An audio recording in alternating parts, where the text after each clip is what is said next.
Sesaat lagi, Anda akan saksikan Pas Buka FM yang dipersembahkan oleh Pas Buka FM.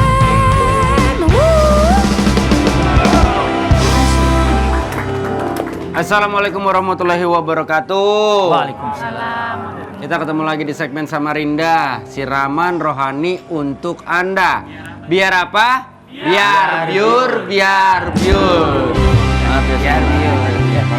biar adem gitu, biar biar. No yang bikin sorry. Udah ada Ustadz Subhi di sini. Kita mau ngebahas ini yang paling banget mendasar nih, Ustadz. Keutamaan waktu sholat. Ya. Sebelum ada pertanyaan-pertanyaan dari mungkin dari jamaah yang ada di sini, silakan Pak Ustadz. Ya, bismillah, alhamdulillah, wassalatu wassalamu ala sayyidina rasulillah ma ba'du. Kita tahu bahwa sholat ini adalah merupakan ibadah yang utama ya. Bahkan awal ma yuhasabu bihil abdu yaumul qiyamah as-shalah. Yang pertama kali ditanya oleh Allah adalah sholatnya. Kalau sholatnya bagus, insya Allah amal yang lain bagus. Dan dari cara mewajibkannya beda. Dan amal yang utama adalah as-sholatu ala waktiha. Sholat pada waktunya. Bahkan kita itu kalau sholat nggak bisa berdiri, kita duduk. Kalau nggak bisa duduk, Tidur. oh tiduran. Pulas dong ya kan. Maksudnya posisi tidur, Ya, berbahan. posisinya berbaring. berbaring. Sebab enak banget kalau nggak bisa duduk, tidur. Iya benar. Maksudnya berbaring, Pak Ustadz. Berbaring. Iya. Nah, kalau nggak bisa juga misalnya segala macam hanya dengan isyarat mata. Kalau nggak bisa juga ya disolatin.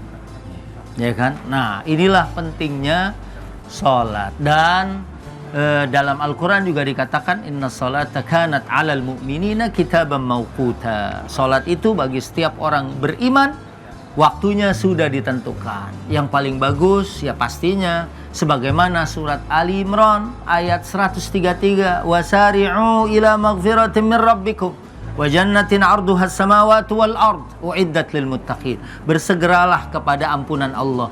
Dan dalam tafsir Ibnu Katsir, wasari'u ila maghfiratin min rabbikum, yakni wasari'u ila takbiratul ihram. Segera kepada takbiratul ihram. Kalau waktunya udah masuk ya. Kadang ada juga orang terlalu soleh belum azan udah sholat ya kan. Belum. Ya itu kecepatan kali, dia salah dengar Pak Ustadz. Mae kan gitu ya Iya. kan, Masya Allah. Belum Terlalu azan, rajin. sholat sunnah dulu. Terlalu rajin Pak Ustadz. Dia sholat sunat buat asar itu waktu zuhur Pak Ustadz. Dirapel nih. Tapi Pak Ustadz, kita ada sedikit tayangan yang kita mau kasih lihat dulu ini. Iya. Ada tayangannya nggak? Ada. Ini sholat sambil gendong anak. Coba Iya. kita lihat dulu deh. Oh, videonya intinya berarti bukan digendong ya. Sambil mungkin diajak main sama anak. Ya, digendong juga ada. Digendong Nabi juga ada. SAW sambil gendong Umamah cucunya. Itu boleh Pak Ustadz? Boleh, Kalau yang kayak tadi itu boleh. sangat boleh. Di Kalau Mekah, misalnya kita geser gitu, nggak apa-apa, kan yang nggak boleh kan gerakan berturut-turut. Ya, bahkan kalau kita lagi sholat nih ibu-ibu di dalam, di kamar. Naudzubillah, misalnya ada kalajengking atau ular masuk, itu ada anak kita. Di sini ada payung, ambil, pukul atau dibuang. Kalau misalnya dia bisa melakukan itu. Pukul anak kita. Ularnya. Ya. Nah, jangan emosi dong. Kok emosi Pak Ustadz? Masa Pak Ustadz nih emosi? Orang mancing. Ya, Kalau ya ular lah. kalau Mae udah dikasih dispensasi sama malaikat, biarin aja. Iya, benar. Jadi ularnya dipukul. Kalau gerakannya tidak banyak dan tidak berturut-turut, nggak batal. Tapi kalau dia misalnya nyari dulu pemukul di belakang, terus pas mukul mati lu ya, batal. batal itu mah udah jelas. Ya. Ya. Nah, karena Nabi sholat gendong Umamah, terus Al-Imam Syaukani pernah dia pakai imamah, iketan kepala, lagi sholat lepas, dia pegang, terus diikat lagi. Ada orang yang bilang gini, netizen zaman itu deh tuh ya, gimana sih imam? Ya, lagi sholat sempet-sempetnya ngiketin imamah. Beliau cuman bilang, inna akhdal umamah ashal min akhdil imamah. Artinya, Nabi dulu pernah sholat gendong Umamah cucunya. Ya kalau saya cuma ngebenerin gini doang kan dikit pergerakannya gitu. Boleh berarti Pak Ustadz. Ya boleh, apalagi kalau nggak ada yang jaga. Ya kan sambil digendong begini kan sama orang tuanya waktu ruku. Ya kemudian sujud ditaro. Ya kan kemudian bangun digendong lagi. Berarti kalau yang kayak video tadi kan ada bapak-bapak sujud, ada anaknya meluk. Iya. Kalau dibawa anak-anaknya, bininya yang begitu gimana? Itu yang repot. Sengaja. Kalau anak-anak kan nggak paham. Nih, Kalau bini ya, mah Ini pertanyaannya bagus sekali, Mak. Ini luar biasa ya. Apa tadi pertanyaan? Nggak ada pertanyaan, nggak ada pertanyaan. Oke. Ini kalau ibunya, kalau dalam mazhab Syafi'i nggak boleh. Nggak boleh kan? Tapi kalau di luar mazhab Syafi'i yang mengatakan persentuhan laki-laki dengan perempuan tuh nggak batal. Nah itu gimana sih Pak Ustadz sebenarnya? Ya kan ada kalau Hanafi Ya. persentuhan yang dimaksud dalam ayat aula mastumun nisa adalah aljima. Yang batalin wudhu itu kalau hubungan suami istri. Ya kan itu dia paling malahan. Kalau yang lain misalnya Hambali gitu tidak batal kalau nggak pakai syahwat karena Nabi lagi puasa mau ke masjid sempet cium istrinya. Ya kan kalau cuman Syafi'iyah doang yang mayoritas di Indonesia karena ya kita kan nggak tahu ya kan kalau kita bisa nggak ngontrol hawa nafsu kita. Ya, Syafi'iyah tuh paling hati-hati. Pokoknya dengerin. kalau dia megang mungkin begini ada hail, ada baju. Karena pernah juga loh Nabi lagi sholat pernah ngegeser kakinya Aisyah, Bunda Aisyah waktu lagi sholat tahajud. Ya kan masa Bunda Aisyah tidur nggak pakai apa-apa, kan pasti ada kainnya. Jadi kalau yang dipindahin ada kainnya kan dia tidak sentuhan kulit dengan kulit. Nah kalau misalkan kita ada ritual-ritual sebelum berangkat kerja kan ada tuh pasangan-pasangan suami istri misalkan cium pipi kiri, pipi kanan, kening sama bibir misalkan gitu selain cium tangan. Nah kalau dalam mazhab Syafi'i batal. Ya kan kalau selain mazhab Syafi'i, Hambali, apalagi Hanafi yang tadi saya bilang makna. Walaupun nggak ada hasrat itu. Ya kalau Syafi'i nggak peduli ada hasrat apa enggak, karena dia kan syadud dari artinya apa ya sebelum ya kita kan nggak tahu khawatir gitu kan kalau kemudian habis itu. Jangan ngeyel. Iya nggak ngeyel ini pertanyaan yang paling mendasar nih. Pak sebenarnya. Ustadz di sosial media aku pernah lihat dia lagi sujud ada orang bawa makanan terus dia nampanin makanannya di nasi kotak itu Pak Ustadz. Iya. Itu batal ya Pak Ustadz? Ya batal. Kan pertanyaan lu juga sama aja lo. Ada orang bawa makan. Iya, orang dia sampai begini. Batal ya, itu orang sholat tapi khawatir akan rezeki Allah. dia nggak percaya sama Allah tuh kayaknya. Padahal kalau saya dalam kondisi kayak gitu saya ikut dia di belakang. Oh, sama aja. Ini ibu-ibu, bapak-bapak ada yang mau bertanya? Oke, makasih kalau gitu. Silakan Bu, ada yang mau bertanya? Makasih ya.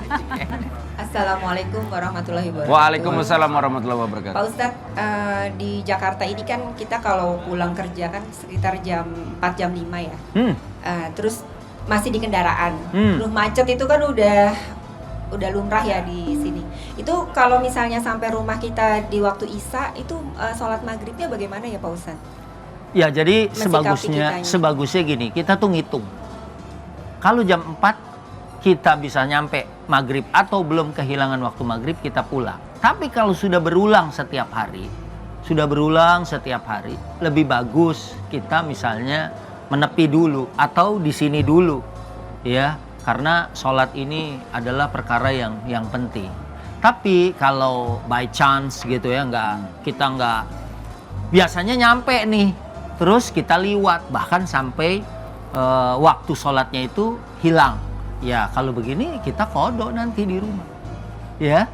Jadi kita ganti dia di luar waktunya. Kalau adaan kan ngerjain sholat di waktunya. Kalau ini kodokan di luar waktu sholat. Enaknya kita diatur dulu nih, kira-kira kita sampai nggak nih gitu.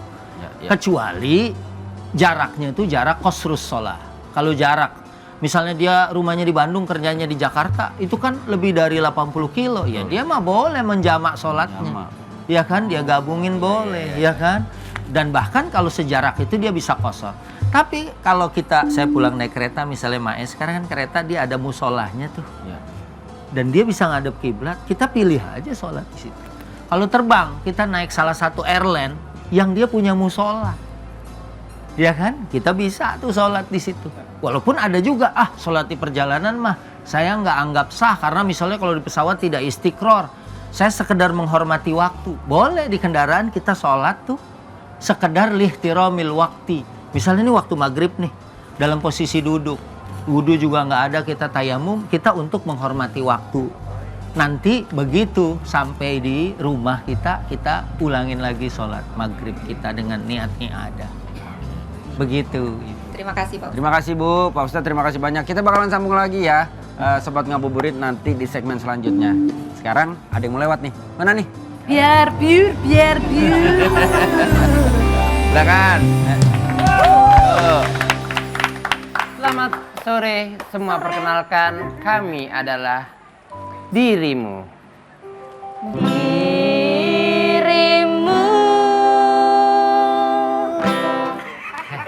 Udah ya? Udah ya? Kayaknya kurang ya. Kurang deh, sekali lagi deh. Sekali lagi ya. Singkatannya. Saya Diki, Saya Rina. Saya Musdalifah. kami tari di trio Dirimu. Dirimu. Hai. Seperti penyanyi-penyanyi di Lapo Batak ya. Kita spesialis menciptakan lagu-lagu yang sifatnya seperti tahu. Apa tuh? Dadakan. Wow. Ayo kita buat Oke deh. lagu dari buah-buahan ini. Silakan mainkan Dik. Boleh, oke deh. Boleh. Ini kira-kira kamu mau pilih ini nih? Aku buah apel loh. Oke, ini baut 10 memilih apel ya. Kita kan bestie. Oke deh, mau Oke, dari baut apa? 10 apel berarti kunci Inggris bir ya. Thank you loh. Oke, aku pilih jeruk. Oke, mari kita buatkan lagunya untuk Anda Oke semua. deh semua. Mau dari mana lagunya nih? Yang mana? Oke. Oh, ya, oh, apa bentukmu lucu bulat-bulat dan imut. Oh my god. Oh, apa? Oh ya, aku suka membuatmu jadi minuman. Oh, apa rasamu esem namun berius geser kau apa.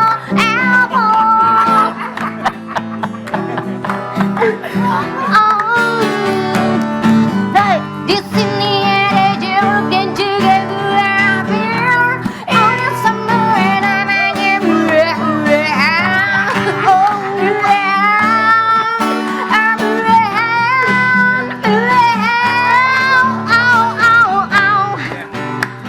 Oh, langsung ke Sarimi. Oke.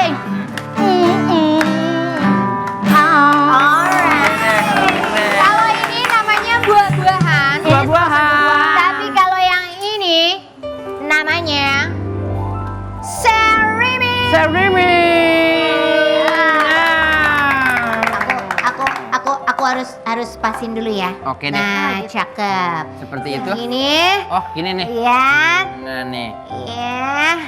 Mantep Iya, jiwa tuh. Mantap.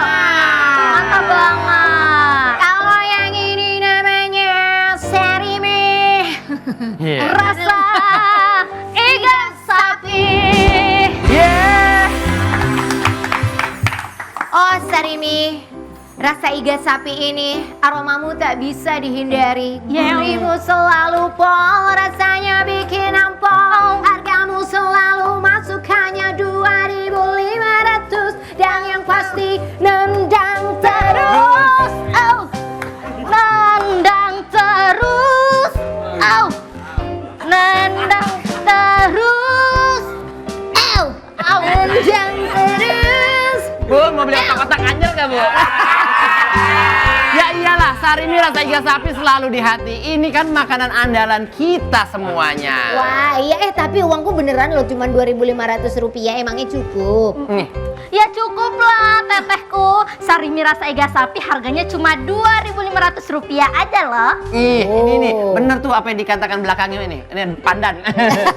Pokoknya bisa jadi andalan makan kapanpun dan dimanapun. Yeah. Bisa dinikmati bareng keluarga, teman, kerabat, dan semua penonton yang abis dengar suara merdu kita pokoknya. Wah, cocok banget kalau gitu. Aku mau borong Sarimi rasa iga sapi yang banyak buat stok di rumah selama Ramadan. Pastinya, gigi buruan borong yang banyak karena Sarimi rasa iga sapi harga 2.500, enaknya nendang terus. Sarimi ada yang baru, rasa iga sapi 2.500. Wenaknya nendang terus. Baru Sarimi iga sapi, rame kers-kersnya, harga 2.500. Wenaknya nendang terus. Hei, hei, Sarimi ada yang baru, rasa iga sapi 2.000.